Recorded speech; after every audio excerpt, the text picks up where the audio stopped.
RX muscle. We're going to run it back.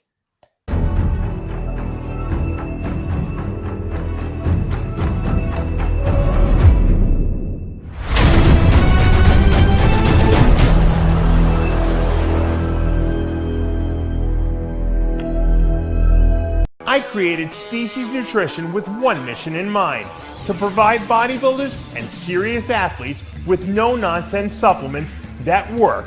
I put my name and reputation on every bottle of Species Nutrition products. If you want to be your absolute best, join the evolution.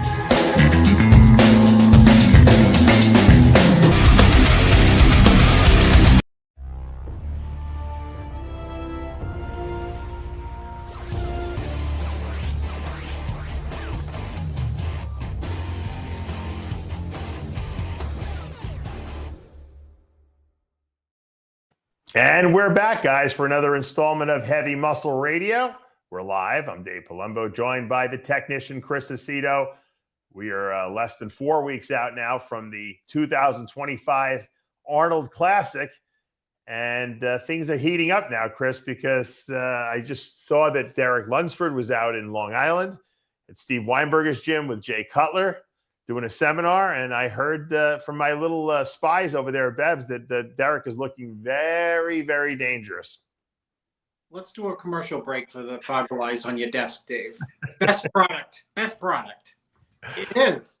It is. I was going to compliment you again, Dave, because Dave sent me complimentary Fiberlize, and it's the best product. But that's that, Dave. So Lunsford, you heard looks good. From who? Dave's got a. Dave, you. Nobody can hear you, Dave.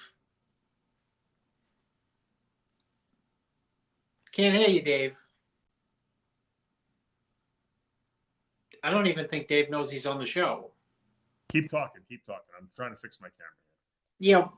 So, what did Jay had some type of seminar out there at Weinberger's?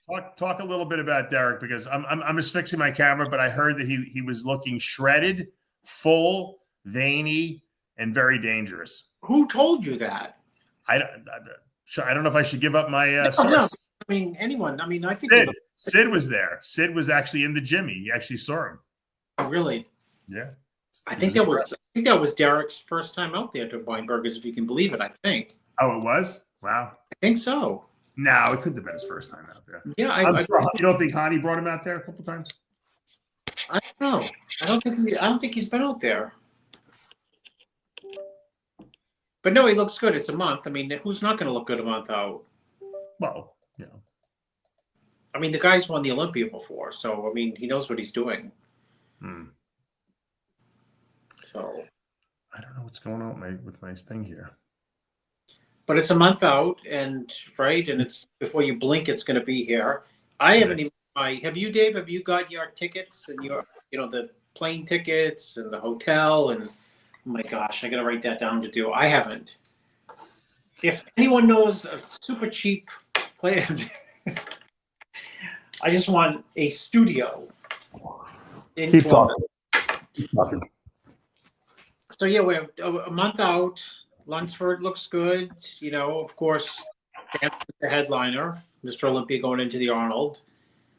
And I think that type of news, Dave, is not really, I mean, people are expecting, a showdown between obviously those two, because it's first and third at this year's Olympia. And of course, Samson haven't won the Olympia, but right.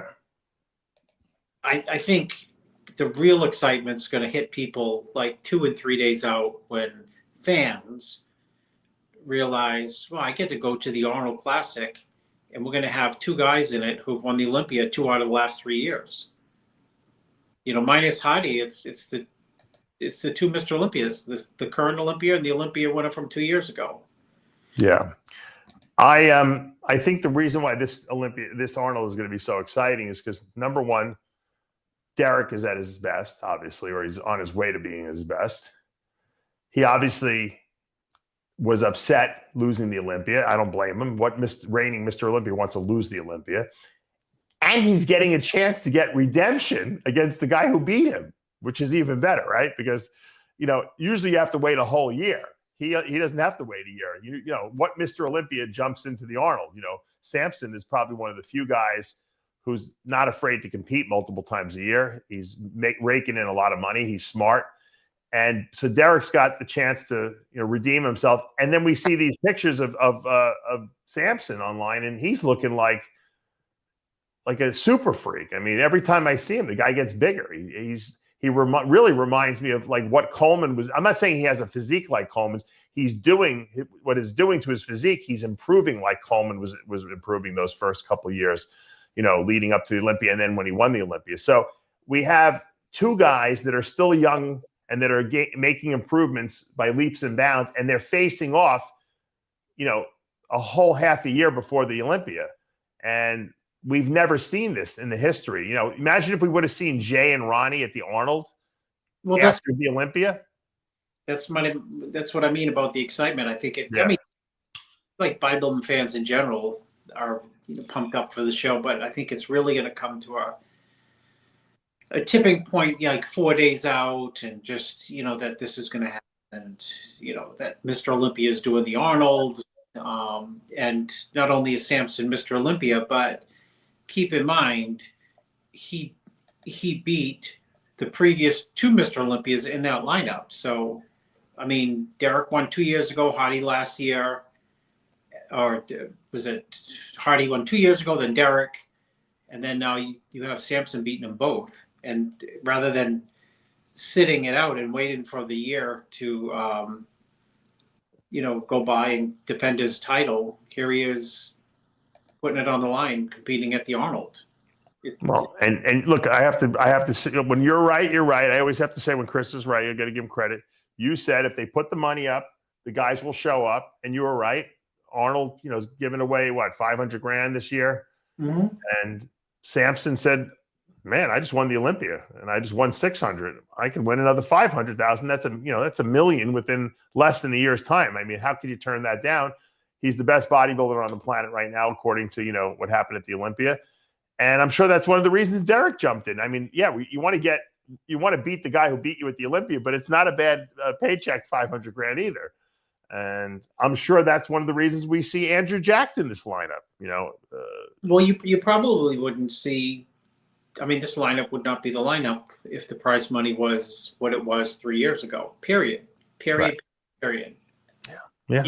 It is the name, the Arnold Classic, which has some prestige. And I've said it before, you and I could have a show in Seaford, New York. And if we got this, serious, if we got the sanction and we wanted to offer $1 million first prize, right, and we said, Jim, you know, Tyler, we get $1 million. It's in the bank. It's waiting.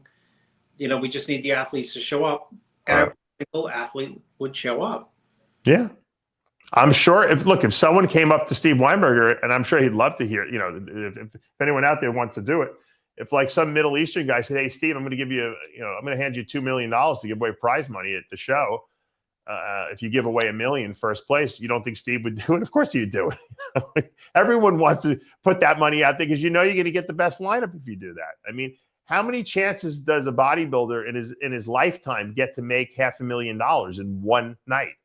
I don't think people have a perspective of this. Guys, in the history of bodybuilding, we have never, ever seen this happen.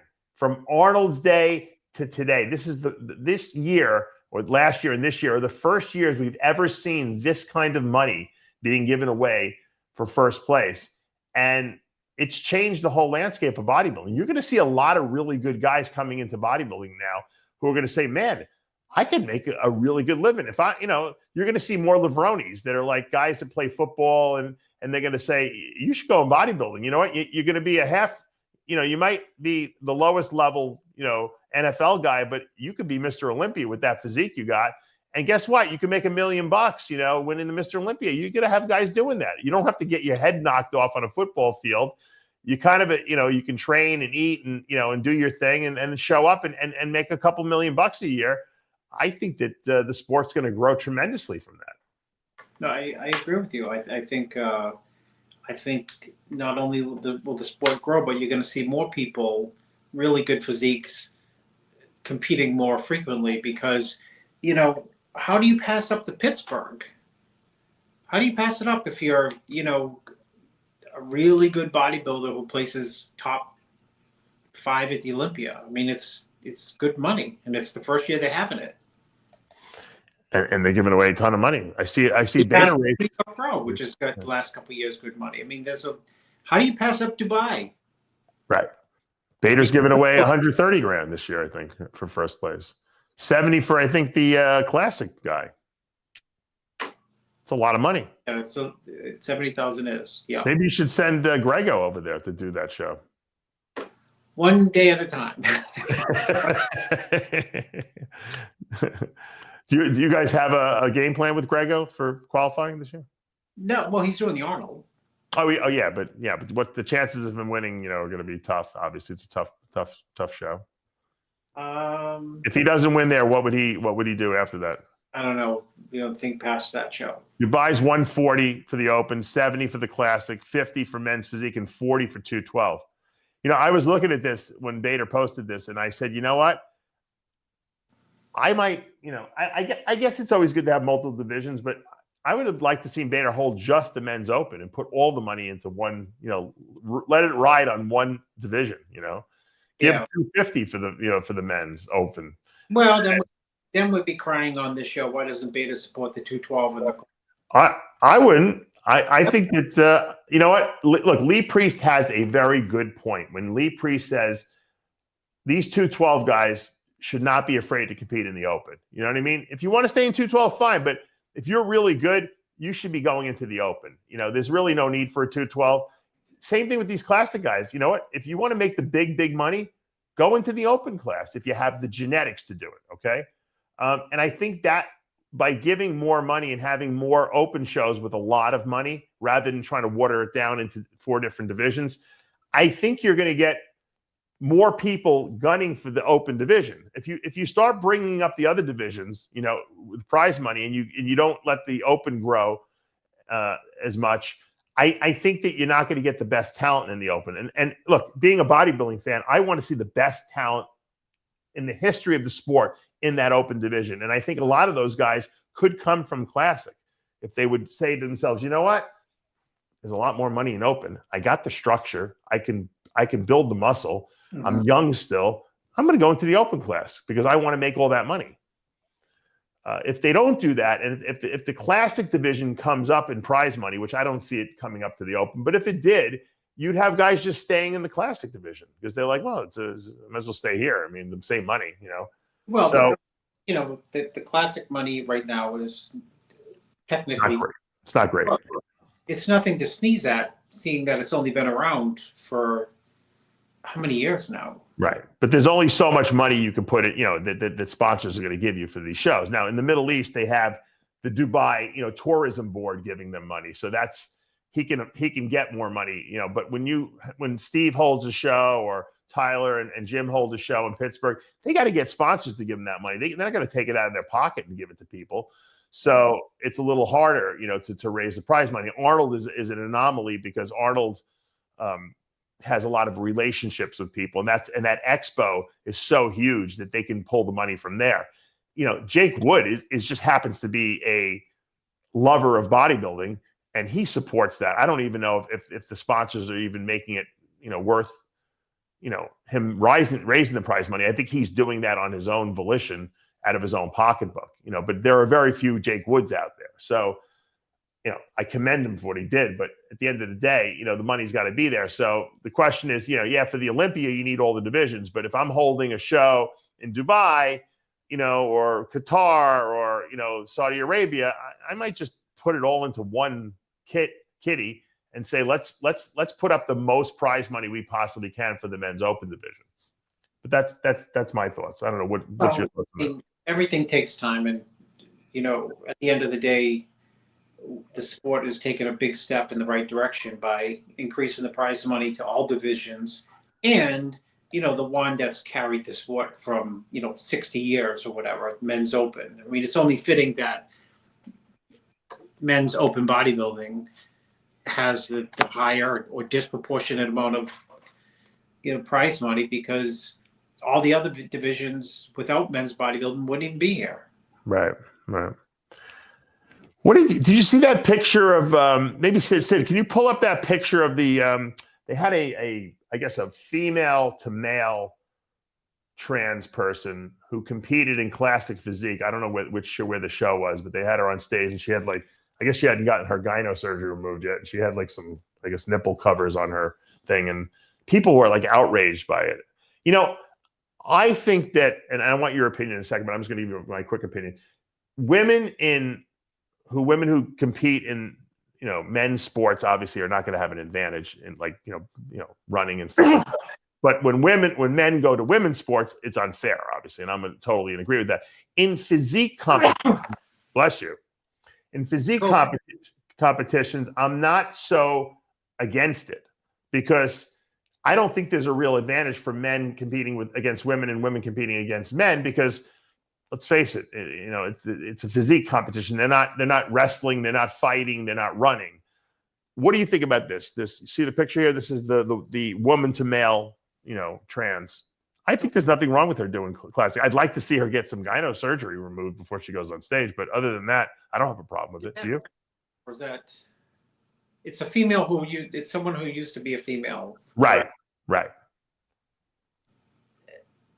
I have no thoughts actually on it. It's so tiring that I can't even formulate an opinion. Well, there's going to be people that are trans people. Do you have a problem with them crossing divisions and doing, you know, classes like it? What about a male to female who's doing bikini now? I wouldn't have a problem with that. I mean, if a man can beat women in the bikini division, then guess what? He deserves it. You know, why not? There's no advantage. Well, yeah. They're not lifting weights on stage. You know what I mean? On it because it's like I can't wrap my head around the whole thing yet. Right, but look, we know there's not a lot of people out there, but we know there are people that are trans people. Formulate an opinion because just like I don't even choose to make one. Well, at some point, there's going to be a lot more of them doing this, and so I guess, you know, as people who critique the sport, people are going to want to know our opinions on it. I don't have a problem with it, to be honest with you, because I don't think it's an advantage to be of one sex and go compete against the other sex. It's just, this isn't. In other words, if I'm a man and I'm going to do women's bodybuilding, unless I look like a female bodybuilder, I'm not going to have an advantage. I'm just going to look like a guy in there, and that's like not. Would you? I guess I only have one question. Would you have because this is the only logical one?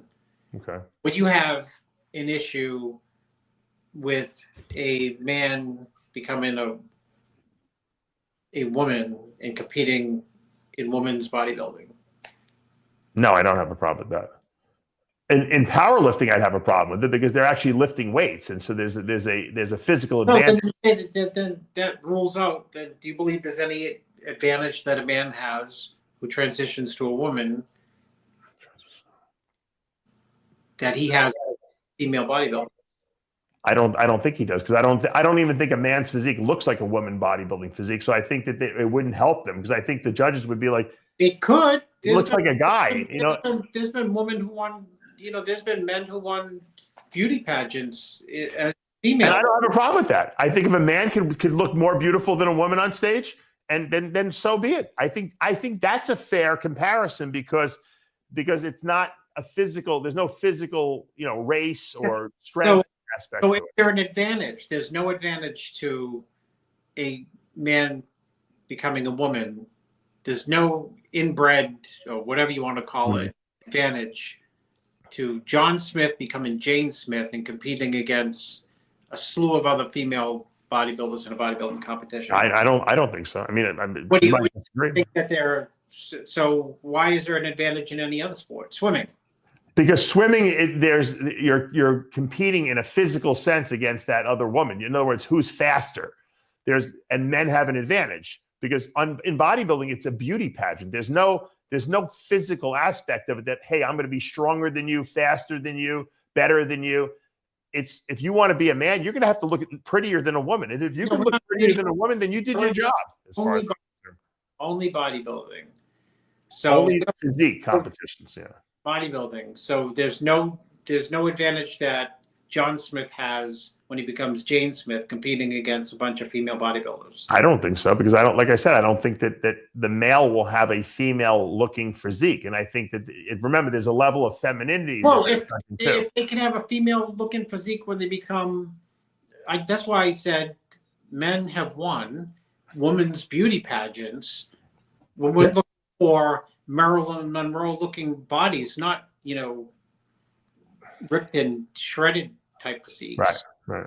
So how about, Dave's prepping 8 ladies for the Masters Nationals, and Jane Smith smokes them all. What's your reaction? I don't think Jane Smith would smoke them all, is what I'm saying. I think that she wouldn't have an advantage physique wise, because I don't think that she's going to have the curvy hips and the female bodybuilding physique that we're used to seeing from a female perspective with the female curves. I think she's going to look like a man on stage, and I think she's not going to do well in the judges' eyes. If she can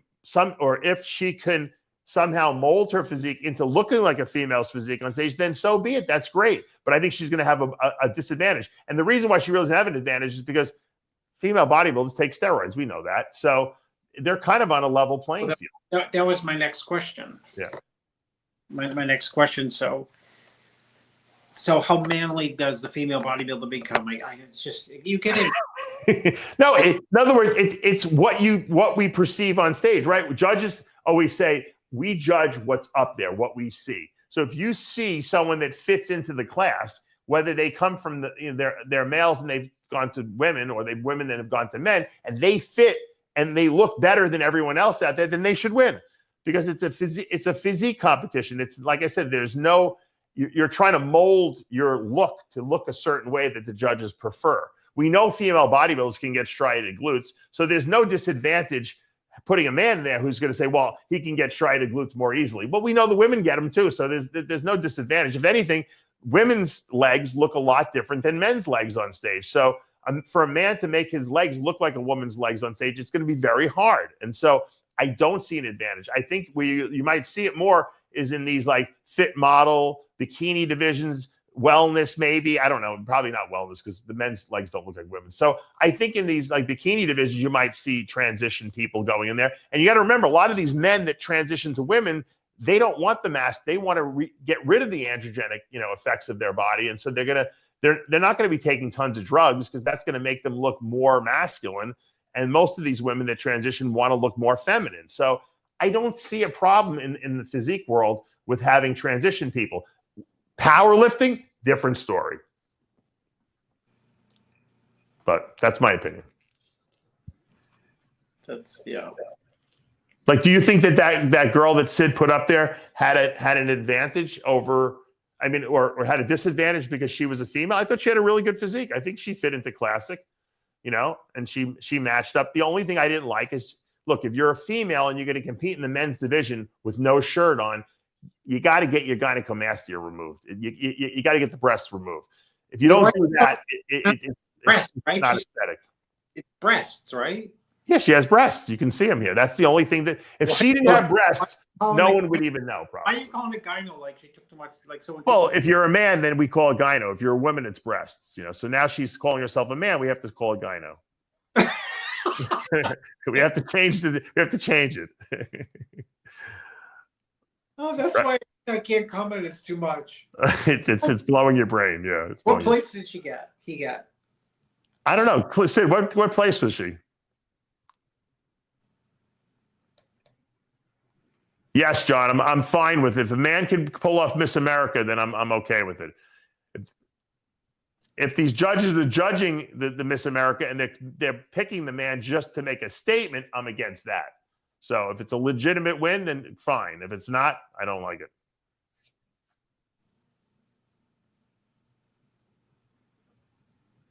In sports that require, regular sports, absolutely not. There should be no men and women's sports. I'm totally against that. Just in the NPC. Just in physique. Physique is a beauty pageant, as far as I'm concerned. So I don't even know if people would even call bodybuilding a sport, right? It's a pageant, really, as John Romano would say. I agree. There's two genders. But some gender people want to change genders. I don't believe in these non-binary and all these other dog people think they're dogs and cats and stuff like that. That's ridiculous, obviously. So check my text. Sid sent me a private text. Let's see what he sent me. It's a note from Donald Trump. Let me read it. Tariffs on fiber lies. According to Sid, the competitor was removed from the NPC contest page. Interesting. Wow. So maybe the NPC is going to be banning them then from doing it. So maybe they're as confused as I am. That's why I can't comment on it. It's a difficult subject, and there is a fine line, obviously, between what's right and wrong. And once again, I am completely against men and women's sports, but physique competitions, I don't think that crossing over has an advantage, to be honest with you. And I think that I don't think it should be banned. I don't think there's a problem with it, except if there's a woman going on stage without a shirt on and she's got breasts. I have a problem with that because look, there's kids in the crowd. It's if you're going to do the transition completely. Have the breasts removed, and then I don't have a problem with it. All right. This guy Nino thinks it's immoral. Okay. $2 he paid us to say that. I have to give him his moment in the sun. All right, let's get back to Arnold Classic. Let's talk about Samson versus Lunsford. I would like to get your opinion on in what scenario does Derek Lunsford beat Samson? Okay, we've seen the pictures of Samson. He's looking crazy. If Samson comes in looking like he did at the Olympia, how does Derek beat him? Can he beat him? And why? Derek can't beat him unless he's at his best. That's for sure. Period. Well, let's assume that you're helping Derek, so let's assume he's going to be at his best. Right? Yeah, I mean, I think that I said it a few weeks ago. It's two totally different physiques, and I think that there are poses that Derek will win, and there's poses that Samson will win, and it's going to be up to the judges probably to weigh like fullness and condition on each physique versus the other person's fullness and condition. Right. All right. That makes sense. In other words, you're asking me like, who what's Derek have to look like to beat Samson? I think that the judges just are going to, if they're both at their best, it's probably almost comes down to like a preference among some people on the panel, not personal preference for who they like better, but like as a person. I didn't mean that personal preference that way, but just whose physique do you end up? You know what it would come down to if they both the best. Whose physique do you end up looking at more in the slew of comparisons? That's what it comes down to, because you can't go like, well, this guy's arms are better, and this guy's legs are better, this guy's hamstrings and glutes are better. You can do that, but ultimately it comes down to when you're looking at those two, if they were standing next to each other, right? Who do you look? One's on the left, one's on the right. You have the judging pencil in your hand, or as a fan, you look up, and who are you looking at more? And that's probably the person who's going to win, or who's going to beat the other guy. If Derek comes in with those crazy shrink wrap glutes he had, 2 years ago at the Olympia, and his front improves, which I've heard from what Sid saw, he said he looks really good.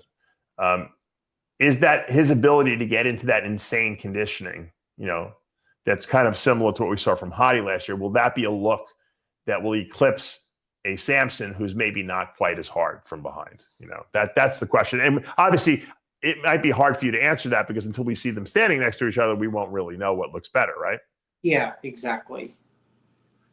I mean, I agree with that completely. You're not going to know. I don't think I would know until I see them side by side. Yeah. Or next to each other.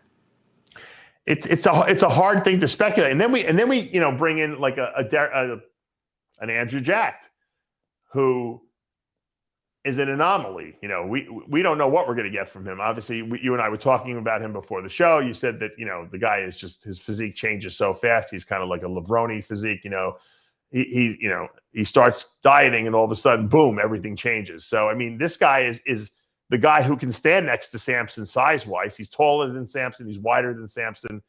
He's got, ostensibly better structure than Samson. Samson obviously has maybe a little bit more muscle, especially in the legs, but is Andrew a guy who can come in and disrupt this whole top two that we're talking about and maybe win the whole show? You know, does he have that ability, Chris? Yes, he's gigantic in the lineup. Gigantic. His legs are ginormous. And, you know, he's taller than everybody and he's wider than everybody. Yeah. The So, size improvements he's made in the last 2 years since he did that Arnold are just insane too. I mean, if you look at his legs there to what they look like at the Olympia to what they'll probably look like here on this stage, it's unbelievable the improvements that he's made. You know, we talk about Samson's improvements. Really, Andrew's improvements might even eclipse those because he's probably gained more muscle in the last 2 years than anyone. yeah, and he's still growing. You know, he's still growing.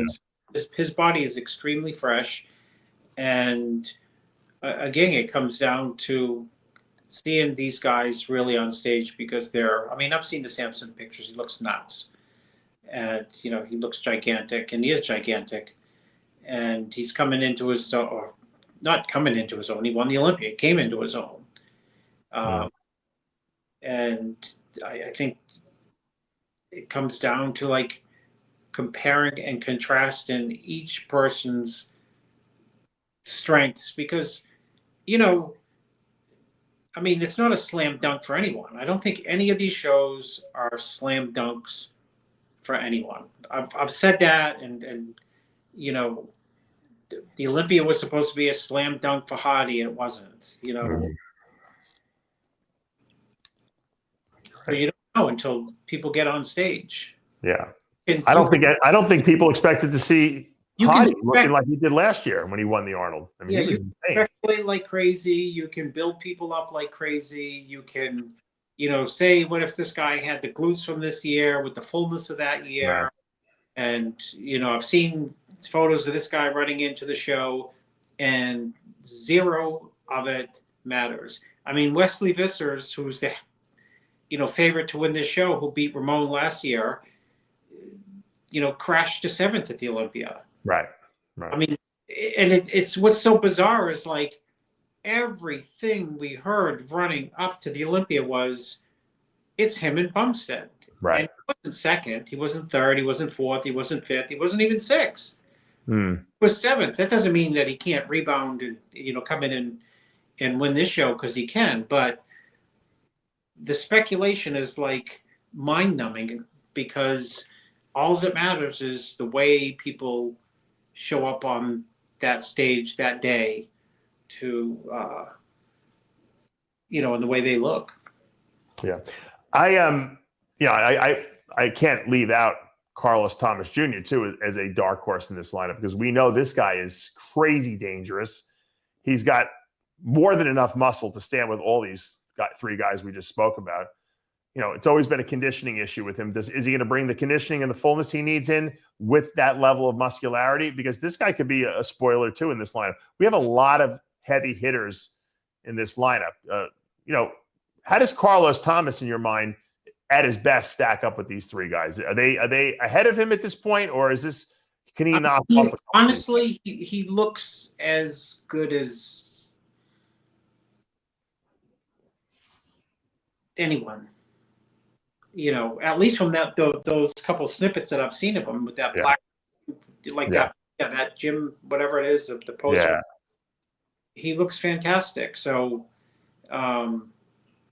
he's, you know, there's not 75 people in the lineup like the classic Mr. Olympia. People will get overlooked and they will get a chance to compete. So that's the, you know, the secondary story or stories of the show. There's so many stories running into it.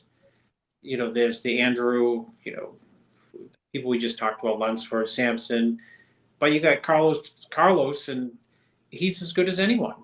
I mean, he hasn't proven that yet, simply because he's only competed, I think, as a pro, I think, just once. But I mean, if you're a fan and you follow his Instagram, he's been freaky for like 3 years. It's just a matter of being freaky the day of the show. And I mean, part of that is he hasn't competed. You can't be freaky the day of the show if you've only competed once. So he is super dangerous, though. He's got a lot of weapons at his disposal, and if he can, load them up properly and dispense of them at the show, I think he's going to beat a lot of people and shock a lot of people. I want to ask you a question, and this is I don't know if it's an ethical question or what. Do the judges have a higher level of responsibility? Okay, when you're giving away $500,000 to a guy, to a first place guy, to really, really work these guys and do more call outs and make sure you do your due diligence to make sure that you pick the right person, because we're talking about a lot of money that we're giving away. We're not talking about a couple extra $1,000. This is $500,000 to first place, Chris. Yeah, my opinion is you just judge it the way you always judge it. I mean, I understand your point. You want to get it right. But Yeah. I mean, they had the Olympia right. I thought the Olympia the previous year was right. And the year before, right. And the Arnold, right. I mean, there hasn't been really like a, quote, bad call. That's because you got guys like Steve Weinberger head judging these panels. What about like in shows? We're going to start getting shows where they're giving away $100,000 first place. That's going to take place in, Budapest, for instance. And, we're not going to have Steve Weinberger necessarily at that show. And so I think once these prize packages start getting really through the roof, I think it's the onus of, I think the IFBB has to almost make sure that there's a judge there, or at least a head judge there, that knows what the heck he's doing, because this is a lot of money we're talking about, and if I'm a bodybuilder and I'm going to travel from the United States all the way to like China or Budapest, wherever the hell they're doing the show is, I want to make sure that I'm going to be judged fairly, because it's a lot of expenses, and I'm going there because the money is high for the first place. So I think I think once the money starts really going up, that the judging is going to be much more important, to have a legitimate judging panel there. I think the judging becomes more important by de facto, simply because the money motivates the competitor, right? Mm-hmm. This is number one for a competitor, but the money becomes all of a sudden this huge factor as well. So I think it has an impact on the way people look, and it may be such that you need to scrutinize people more than you have in the past, because people may be bringing a better version they've ever brought before, simply because the prize money's more important. It's big. I got another question that's going to even add to the controversy a little bit more, because I've been thinking about this. If you're giving away $500,000 prize money to the winner of the show, and the judging panel is very important, obviously, right? Because we want to make sure we get it right. And you bring in a head judge like Steve Weinberger, who's the best in the business right now, right? Yeah. And should the judges be paid a higher salary when they're judging a show that's giving away $500,000 for first place? Why should the judges be still getting the same salary they do? I would think that, an allocation of the prize money should be relegated, whether it be a 5% or certain percentage of that, to the judges, to make sure that these judges are getting well paid so that they are going to make the right decisions. Otherwise, it's disrespectful to the judging panel, right? For the judges sitting here like, we're still getting the same pay and these guys are getting $500,000. I think that the judges have to be paid more in shows where the prize money is significantly higher. Do you agree with that or disagree? Disagree. Why? Because for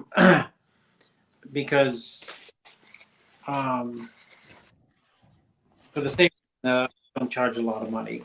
Well, why shouldn't the judges be compensated too? If the promoter's going to give away $500,000, why not give the judges more? Sean Idiot Ray is actually right. Chris Aceto's not in the gym with Derek Lunsford and Andrew Jack. The athletes, in terms of once the start coming, now that we have good prize money around, the prize money should go to the athletes who have put in the work, dedicated their lives. I mean, you were a competitor. Judging is hard. Judging is a skill. Judging is a talent. Judging is crucially important. But judging is bullshit compared to how hard and how much the bodybuilders sacrifice to be able to bring their physiques to the level that they get at. They sacrifice. You do not, as a judge, sacrifice your entire social life for 20 years, 10 years, 5 years. You don't sacrifice relationships. You don't sacrifice your health. You don't sacrifice holidays, birthdays, nephews, bar mitzvahs, and I mean, it gets go right down the line on how hard it is to be a professional bodybuilder and how much you miss out because you're in there daily, putting in hours and hours, or at least the training's not hours and hours a day. I'm not telling you to take the money away from the athletes. I'm just saying, why not pay the judges more at those shows? Because they've shown that they could do the right thing when getting paid. I don't know what they get paid. Little. There's no need to pay them more. But don't you want the best? If you want the best judges, and you want these judges to be focused, you are implying that judges cannot make the right decisions at the biggest show of the year with the biggest amount of prize money unless they're making more money. Does what's his name? What's the guy from America's American Idol? Does Simon Cowell get paid the same thing as the person who's judging the local talent contest at the high school?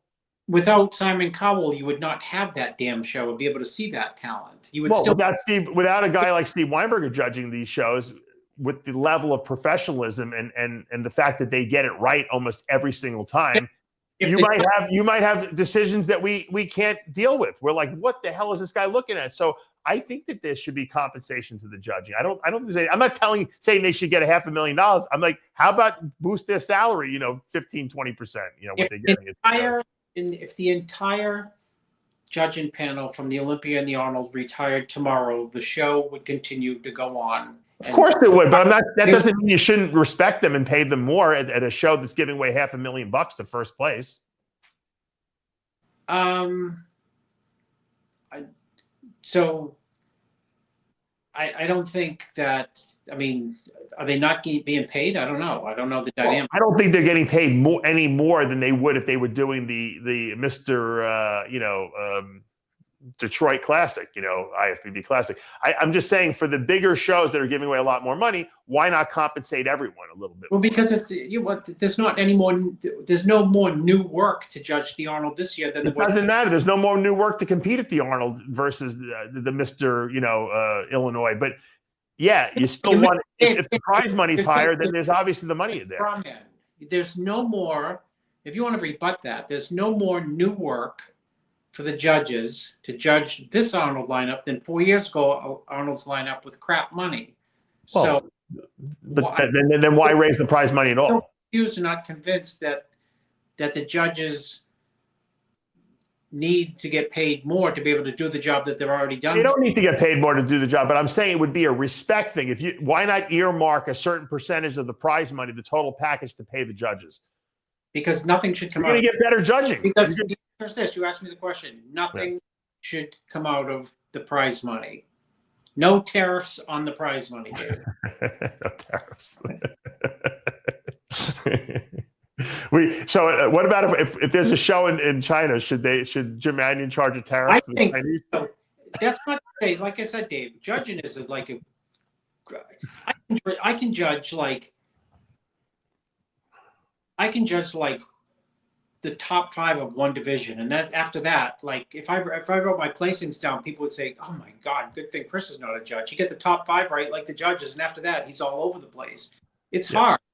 And I think that judges should be, treated well and taken care of. And I would say that's up to the promoter, just like it's up to the promoter who, wants to decide, Okay, do I want to give 100,000 first prize or 25,000 first prize? That's up to the promoter. Well, it is up to the prize, but I think the promoter should do the right thing and pay more. I mean, John Scuderi brought up a good point. Does the Super Bowl referees get paid more than when they judge when they ref normal games during the season? I'm sure they probably do, right? Dude, the people can people get it through their head that the fucking bodybuilders have been making money for like 18 months? Chris, I'm not saying you should pay the judges 10 grand a piece. I'm saying give them a little bit of a raise is all I'm saying. It's a little premature to start like, oh, Samson's making 500. We need to get some of, or like, well, what the Super Bowl. Did you think a second about like how many NFL players get paid extremely well on every team, and the idea and how expensive comparing it to the Super Bowl is dumb. No, because it's proportionate. It's the Super Bowl is ridiculous. It's proportionate. The gate, Dave. Right. The gate. The water boy probably makes for the Super Bowl team probably makes. I'm getting the water boy on the show. We're going to interview him and see what he makes. I don't know. I think the water boy's not getting paid as well. Athletes get paid, for God's sakes, for 2 years before you even start like thinking about like, well, I'm not getting paid either. Speaking of water boys, you ever see like you ever go to spring training like when you were a kid? You ever go to Florida and you go see the like Yankees or you would go see Boston, obviously. Actually, Boston has spring training here in Fort Myers, but you ever go see that? No, we were too broke to travel anyway. My grandmother flew us down to Florida. We weren't one of those families who could get on planes and fly places to look at things. We would watch it on TV and the kids who got to go on planes or like February vacation, and you come back and you say, "What?" I said, I stayed in like around my house and. I went down for spring training. My grandmother was living in Fort Lauderdale for a year or two. And so we went down to visit her. And my parents got me tickets to see the Yankees in spring training because the Yankees did spring training in Fort Lauderdale at the time. And I saw Reggie Jackson and, all the guys in the 70s there or in the early 80s. And my father played baseball with a guy, Nicky Testa, who was in the Yankees organization. And, later in his, after he retired, obviously, he used to pitch like, the warm-ups to the batting practice he would pitch. So he was going to get me the ability to be one of the ball boys, that would run and get the balls. Yeah. And my father was too lazy to drive me to Yankee Stadium. Can you believe this, Chris? My father was petrified of driving. I said, "Dad, you're from the Bronx." He's like, it's a nightmare going over there. I could have been one of the ball boys on the sidelines for a couple games, the home games, and my father wouldn't do it. My father would not drive me to Yankee Stadium. And of course, I told you, Dave, that game I sent it to you, parents versus adults, because you wouldn't be able to take an Uber back then, of course. Yeah, of course not. Yeah, but they would have been too cheap anyway to pay for the Uber all the way to Yankee Stadium. But yeah, if my father would have just said, "All right, you know what? This is the chance of a lifetime for my son to be on the field with the New York Yankees when they were winning the World Series, during those years." And he couldn't do it. He couldn't muster the drive from Long Island to Yankee Stadium in the Bronx. Wouldn't do it. So that was I could have been a contender, Chris. Yeah. I might have been a Yankee. Well, you could have been in the back offices, maybe. Who knows? Like George Costanza. You remember when he worked for the Yankees? The Oakland A's most famous ball boy. Who was the most famous ball boy? Oh, he was the big time rapper. I mean, what's his name? I didn't know that. He was a rapper. Yeah. He made millions and millions and millions. What's up, Xavier? Dave, you could be like Kramer at Seinfeld and be the ball man. That's right. Oh shit, that's funny. MC Hammer. We're going to put such a tariff on you, Xavier, if you want to fly to the Olympia. $50,000. You're next. I'm telling you, I think Jim Mannion should put a tariff on the Chinese. If the Chinese want to hold a bodybuilding show over there, 25% tariff. Just don't put it on the Chinese GH. No, not on the Chinese GH. No, but you know what? That's what's going to be what's going to happen probably. all the nutritional nutraceuticals come from China. I wonder if those are going to be all tariffed. You know what? They should start making them here. I don't know why we have to go to China to buy this stuff anyway. Like when you buy a $12 shirt from Temu, it's going to be, instead of $12, it's going to be $24. Yeah, 100% tariff on those. Temu's but you see, Temu's smart because they have all their warehouses here now, and Trump said as long as you guys set up shop in the United States, I'm not going to tariff you. So that's what they're going to do. And that's going to bring more business to the United States. So I don't mind, buying from a place that, that's employing United States citizens. So these Temu warehouses, like the Amazon warehouses, are all in the United States. So that's great as far as I'm concerned. Right? Chris is very quiet all of a sudden. No, I don't. It's not, when the stock market opens up down 1,000 tomorrow, yeah. May weigh in on how tariffs are doing. Did you see the speech that the Canadians gave about? It was I couldn't finish watching it, about how they helped us out, during the American hostage crisis during Jimmy Carter's time, and how can we put a 25% tariff on them? Well, Ottawa, they just banned American alcohol. They're not even tariffing it. You just can't sell it. Look, I sell product to Canada. It's a real pain in the neck to get my product into Canada. So you know what? I don't have any sympathy for them whatsoever. They have so many rules on receiving, nutritional supplements there. It's a real pain in the neck. And you know what? If they're going to cry that he's going to put a tariff on them, you know what? Just take all the regulations off the stuff that we got going from our country into their country. Let's see, what's this? The Scuderi gave us a lot of tips today. IFBB needs to get more salespeople to groom more sponsors to help bodybuilders get them what they deserve and stop charging for pro cards. Nah, you got to charge something though, John. Otherwise, there's no value to it. I think I'm not against them charging for the pro card. To be honest with you, it's not a lot of money. But yeah, I think that as money comes into the sport, I think what'll happen is some of these big times, companies like Under Armour, maybe Red Bull, they're going to say, oh, you know what? There's a lot of money in bodybuilding. They're giving away $1 million first place. Maybe we should be getting into this space. So I think the idea of bringing more money into the sport is going to bring more sponsors into the sport, because the sponsors go where they think the money is. And if the sponsors think that there are other people putting up big money, they're going to think, well, maybe we should be in that space too. Because let's face it, Red Bull sponsors, extreme sports, way more dangerous than bodybuilding. So I don't see why they wouldn't necessarily, fork over some dough for the bodybuilding. I mean, the energy drinks alone. I mean, we see Celsius in sponsoring the Olympia. I don't see why all those energy drinks don't sponsor the bodybuilding competitions, because that's right up their alley. Yeah, I agree with you, and you're right. Where sponsors, at least they'll step towards the attraction of where they think the money is. They just got to figure out on their return, is that actually the space where they can get where they can make money. Which yes, it might not be traditional advertising the way they advertise or the way they've done things. Because they don't know like the ins and the outs of the sport. But look, when I go to Crunch, I asked the manager there, because I'm friends with him, how many energy drinks do you sell a day? He's like, you would not believe it. He's like, we sell 1,000 energy drinks a day here. Of course. 1,000 energy drinks a day they sell in the gym. That's crazy. Bodybuilders use energy drinks. Why aren't these companies all sponsoring these bodybuilding competitions? It's ridiculous not to. Go to a 7-Eleven. Ask the 7-Eleven owner how many energy drinks do you sell here compared to like Pepsi and Coke combined. I would think thousands too.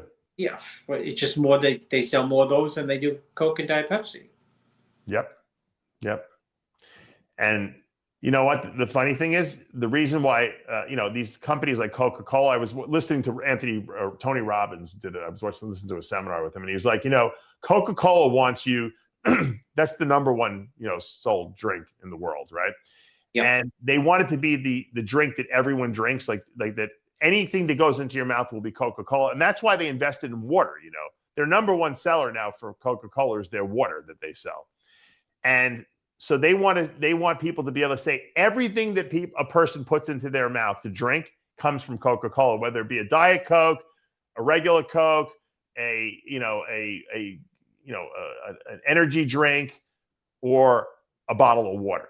Yeah. And you know what? For a lot of people, they could probably say, yes, everything I drink comes from Coca-Cola.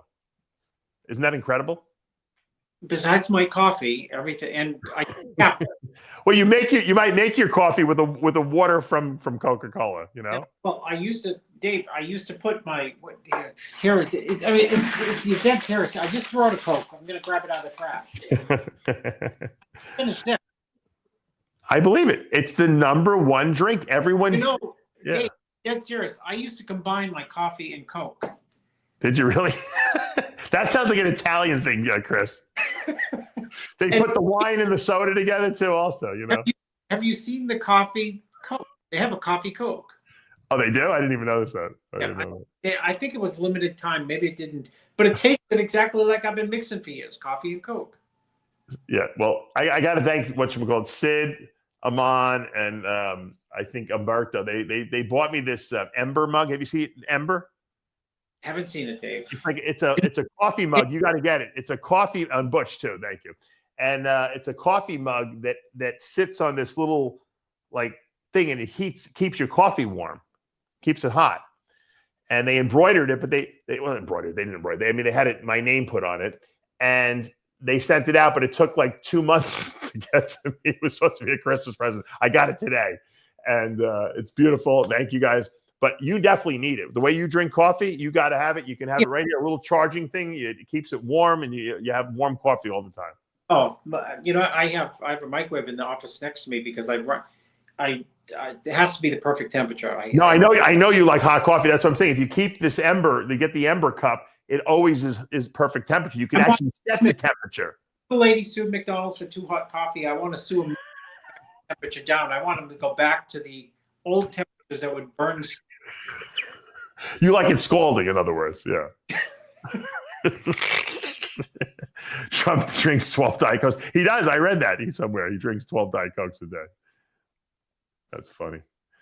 But yeah, I mean, look, I know Chris loves his coffee, and I think we got to invest and buy him an Ember, Sid. Yeah.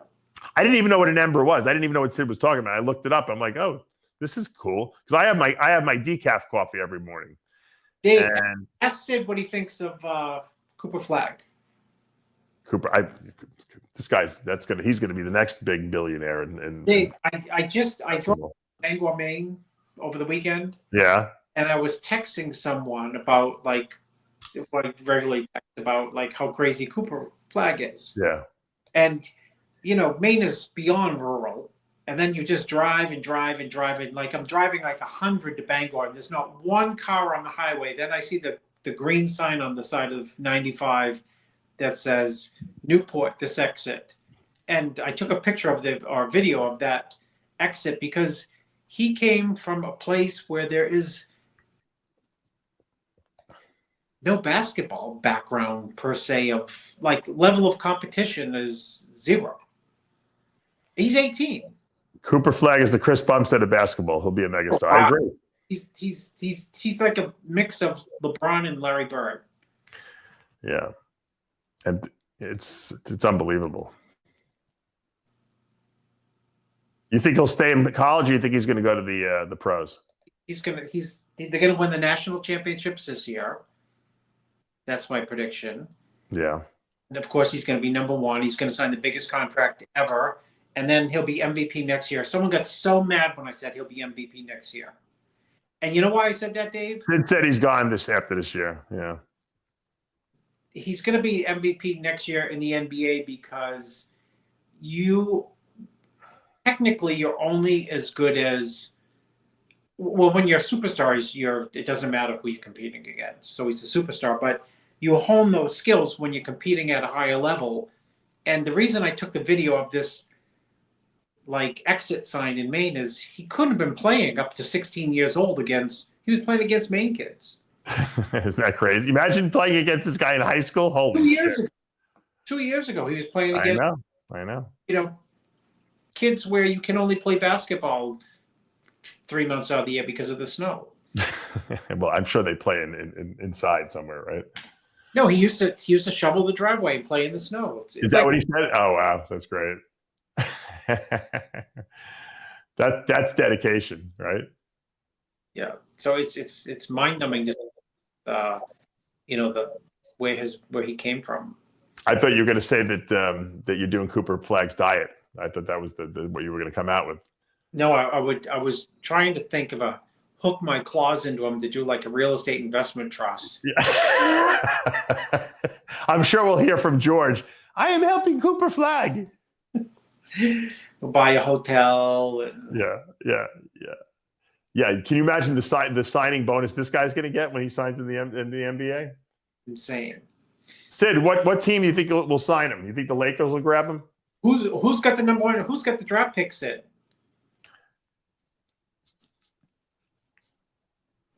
Who gets Sid? Ask Sid who gets the pick. That's what I'm wondering. I'm waiting for the drum roll here. Brooklyn Nets somehow land the number one pick. He'll be in New York City. Oh yeah, he'll be a superstar in New York City. You know, Sid announces. Do people know that Sid announces on occasion for the Nets? He's the house announcer at Madison Square Garden there sometimes. Yeah. Yeah, for the Nets. I think I think you've announced the Knicks though, haven't you, Sid? No, Knicks and Nets, Dave. So the Knicks. The Nets are in Brooklyn. When you get them in at Columbus, we got to do a mock like NBA draft. This is the Nets pick, Cooper Flagg. He's the backup announcer of the Nets, but he has announced the Knicks in Madison Square Garden. You know who's? I will take a pot shot. What? He's the back. So who said he's the backup announcer? He said it. Well, he announces sometimes, right? What's the backup? Yeah. Oh, announcing at backup means if the announcer can't make it, they call him and he goes in and he announces the games. So that's great. The house announcer. It's like if Bob Ciccarello got the flu, Sid would do the Olympia, you know? Well, right now. Bob is the backup announcer for the Hornets. What are you talking about? Don't start rumors. No, it just happens to be that the Hornets announcer's never been sick. So is that what it is? I got you. I'm the backup for Jimmy Kimmel. Did you know that? He just never gets sick either. That's why I haven't got a gig yet this year. All right. Well, we're going to wrap up today's action here. A lot of excitement building as the Arnold approaches closer. And to answer your question from earlier today, before my camera went bad, my flight is booked for the Arnold, so I'm already, heading over that. I'm waiting for the Arnold people to give me my hotel room, as they always get it for me every year. And if you need a room, I can tell them I was just gonna say, the minute the show ends, I need a room. All right, Sid. I'll have Sid. Well, they don't pay for the room, but they get us the room. So I'll have Sid have them get Chris and I a room, please, in the host hotel there, and this way we'll be all settled. But get your flight booked, because the flight is the most important thing, Chris, to get down there. We'll get hotels. That's not a problem. Yeah. All right. I like where we're at. I like the lineup. I like the prize money. I like what we're seeing from the competitors leading up to this show, and I think it's going to be a great one. And I'm looking forward to. It's great because it's the first show of the year, so there's a lot of excitement around it. Everyone has got a lot of energy. People are not tired of bodybuilding. We haven't had it for 2 months, and so we're ready for it again. And I can't wait to see you guys at the end of the month. For now, though, we are out of time. Chris, as we say every week here at Heavy Muscle Radio, the truth hurts. We'll see you guys next week.